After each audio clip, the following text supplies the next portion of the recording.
That 3-hour test ruins your whole day, or it did for me at least. It just was awful.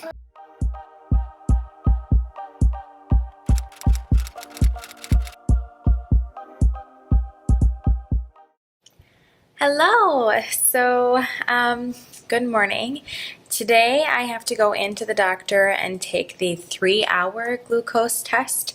I failed my first one by 3 points. My understanding, as I've done more research, is some doctors have their cutoff at 130 and some go up to 140. My office wants it at 130 or lower, and I scored 133. So I have to go in for the 3-hour glucose test. My appointment's at 8:15. I haven't had anything since dinner last night. I'm doing okay right now. And I'm not really looking forward to it. I don't mind needles or getting my blood drawn or anything, but the first solution you have to take is 50 milligrams of sugar, and the second one is, for this test, is 100 milligrams.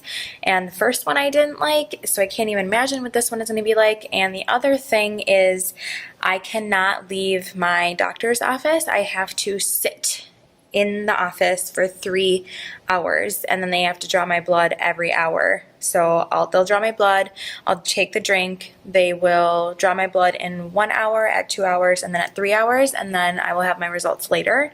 I noticed the last time I had my doctor's appointment that they do not have Wi-Fi in the office, so I'm going to try and load some stuff up on my computer that I can work offline, but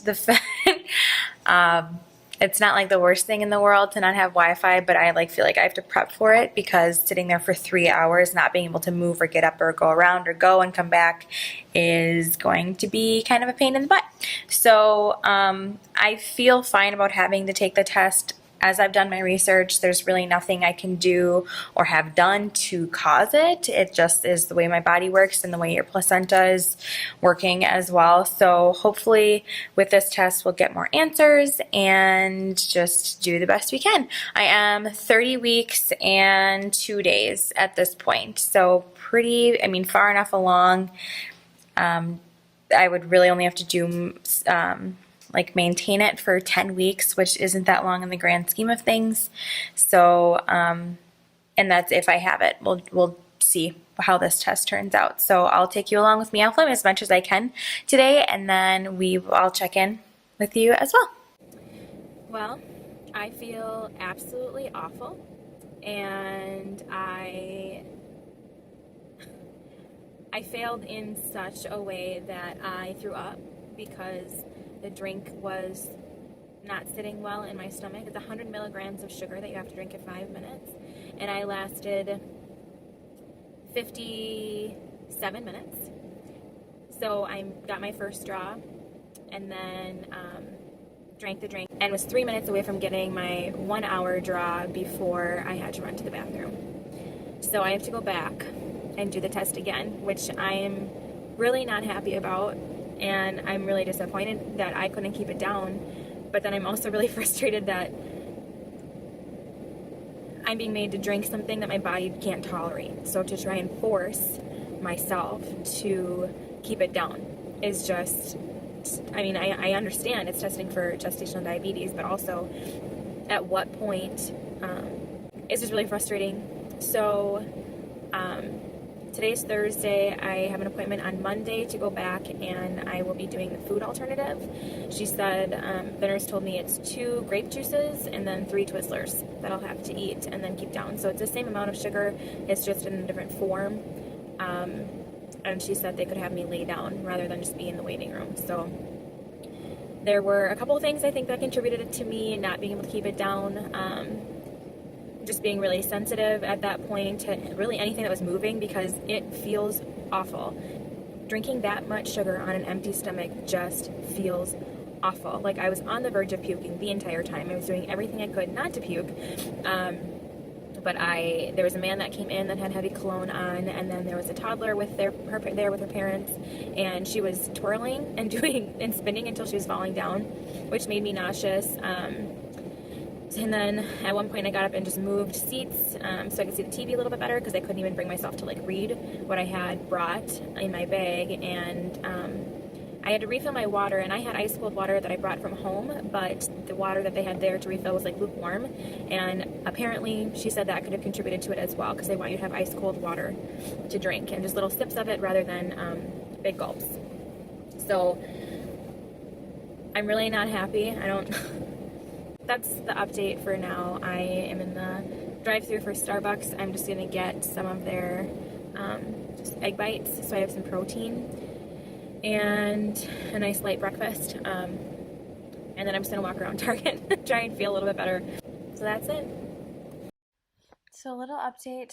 I went and walked around Target a bunch just to kind of, I don't know, get a little bit of exercise in since it's so cold outside right now. I got a little bit more hungry around probably noon, 1 o'clock, probably, yeah, noon.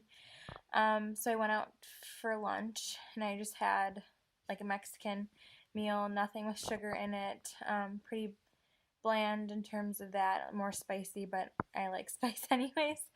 And then I just kind of hit a wall. Like, I'm so tired. Definitely that sugar crash. It's about 1:30 right now. So I'm going to take a little quick nap and then hopefully just feel better and leveled out. I also tried to look up and find like what it means for your body if you throw up that solution. Like, is it a good thing or a bad thing? Because my body's just not used to that much sugar. The nurse asked when she gave me it if I drank like Mountain Dew or anything, and I said I really don't. I don't drink regular pop, like I don't drink soda. If I drink anything carbonated, it's sparkling water, because I just really don't like soda. It's too heavy for me, and this was like 1.5 cans of Mellow Yellow or Mountain Dew. Oh, so yeah, I understand the need to be diagnosed or not, or to know if I have it or not, but if my numbers were on the border and then good, do I really need to take this test again? I'm going to take a little nap here and then go get my little one and just try and forget about it until Monday. Morning. So you did it. Nice little recap. So I took that nap yesterday after I got home in the afternoon from the 3-hour gestational diabetes test, and the rest of the day I kind of just felt like I would liken it to a hangover. Like later in the day, after you've gotten everything out of your system that you need to, your body just doesn't feel quite right yet. And then later in the day I got kind of like a dull headache as well. So like that 3-hour test ruins your whole day, or it did for me at least. It just was awful. I did it. It looks awesome. So that's the update I have for you. I'm still going to wait. I remember my midwife has off on Fridays, so I'm not going to be able to talk to her, and I will just go in Monday morning and take the test. Good morning, and here we are for round 2. It's Monday morning. It's just after 8. My appointment's at 8:15. I'm going to go in. What I've been told is that I'm going to drink 2 grape juices. I'm going to turn this down. 2 grape juices and 3 Twizzlers, which should equate to 100 grams of sugar, instead of taking the 100-gram sugar drink, and see if that helps me keep it down better. The nurse last time suggested that I request a room to lay down in, and then only take small sips of water and make sure that the water that I do have is ice cold. Last time I brought ice cold water with me, and then when that was out, I filled it up with what they had out in the waiting room, and that was lukewarm, and that could have contributed to some things as well. So just making sure I have ice cold water and taking smaller sips. So there's not a ton of information about like how to keep it down or how to prepare your body. Some doctors say to carb load is what I've read, but my doctor did not recommend that. Then for like 3 days prior. So I just ate my normal diet. What I changed was, instead of having something sugary or like ice cream or chocolate or cookies or something before bed, I just had something that had more carbs in it that was more of a healthy choice. So I kept my like treats in the middle of the day, like after lunch. So that's one thing I did. And I did read one person said that they threw up but they didn't tell them, and then they had the rest of their blood drawn. I probably wouldn't recommend that, because as soon as they heard I threw up, they were like, yep, you're done. I don't know. We'll just see. We'll see how it goes. Please pray for me. And I'll keep you updated as much as I can. All right, I made it to my first blood draw. She said that one's generally the hardest. So she brought me back up, and she said they checked the first one and the last one. The first hour and the second hour they send to the lab. So I won't really know generally where my numbers are at until the end. So I feel better. I haven't drank as much water, just taking tiny little sips when I feel like kind of gunk up in my throat. And then that's helped, and really not moving. Not that I really did before, but like I said, there were some other distractions in the waiting room, and I feel like, I don't know, it's just better to be in this room by myself. So I'm really happy and relieved I made it to the first one. So on to the second.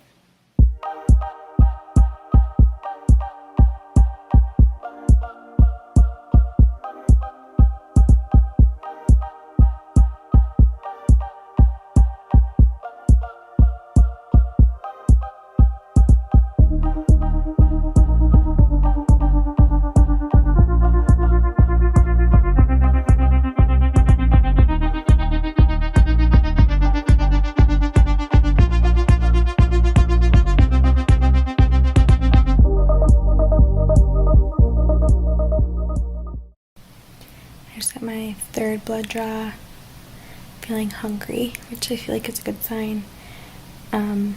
Nowhere near as nauseous as I was this morning and last time, for sure. So I'll speak more to how I feel later when I can talk a little bit louder. These walls are like super thin. But feeling pretty confident that I can at least get the blood drawn and then get some answers coming up. All right, so I was able to do it. I can't say I passed yet or not. I'll have my results, I think, in the next couple days. But I was able to get all 4 blood draws. So my fasting blood draw, it's supposed to be under 95. Mine was like 75. The second and third ones at 1 hour and 2 hour, they sent to the lab. And then the last one needs to be under, she said, it was under 70, they have to feed you.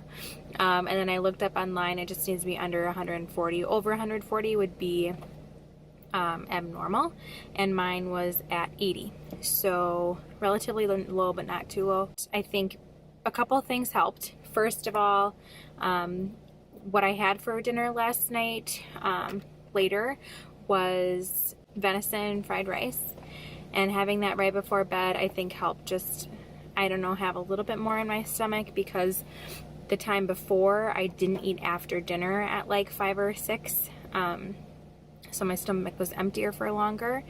And then I think being in that, they put me in an NST room, a non-stress test room, so it had a recliner. I wasn't sitting in like the waiting room chairs, which are pretty rigid and uncomfortable.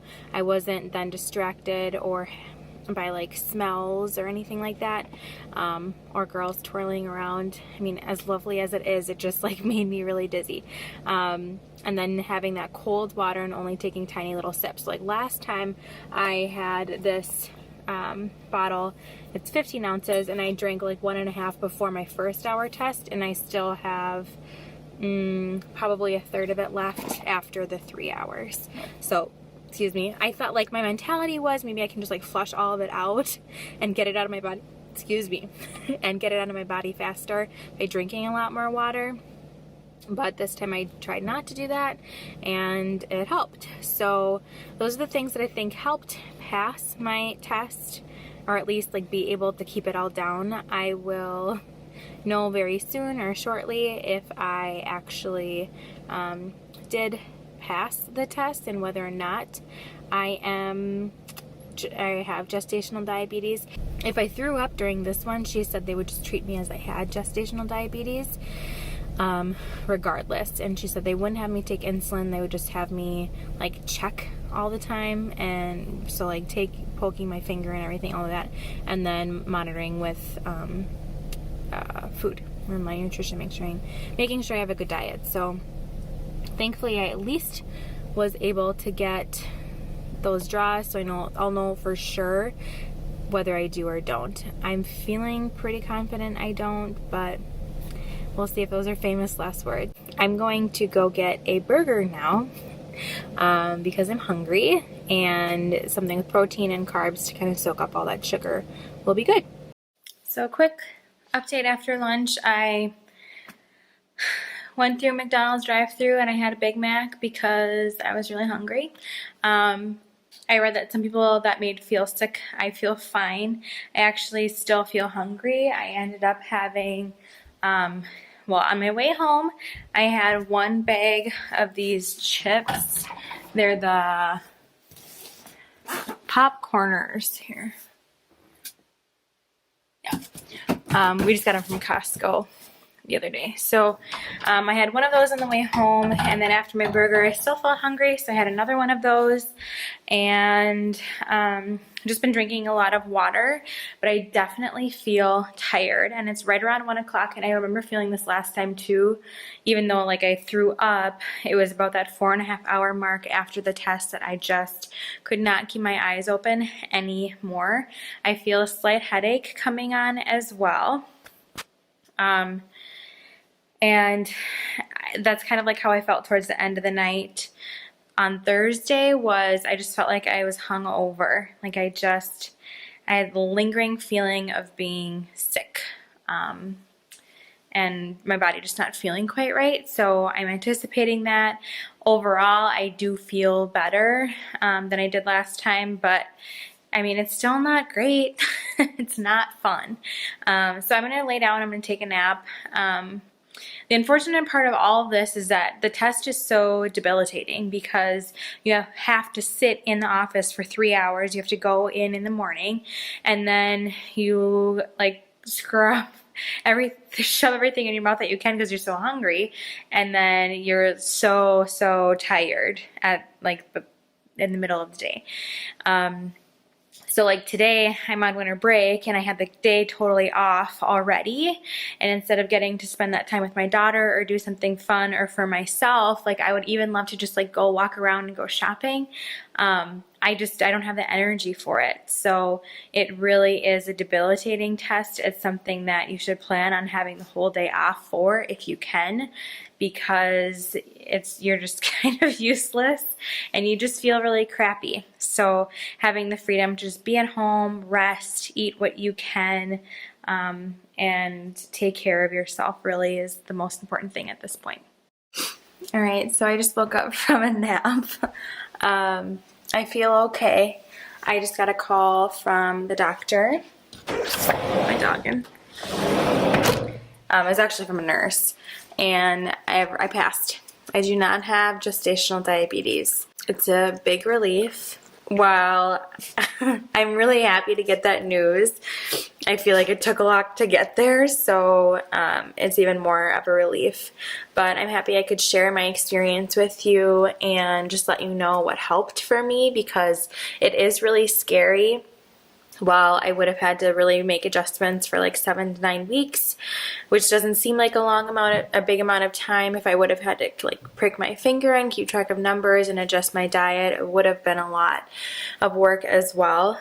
And I think I saw somewhere online like only between like 3 to 10% of women actually are diagnosed with gestational diabetes, but a lot of women have to take that 3-hour test because the threshold for that 1-hour test is so low. I have to do what I I can to make sure that we have a healthy baby at the end of the day. That's the most important thing. So thank you so much for watching. Leave a comment down below if you've experienced these types of complications or had to do these tests and what worked for you, maybe something that I didn't suggest or didn't try, so other women can also kind of see what they could do to make their experience a little bit better.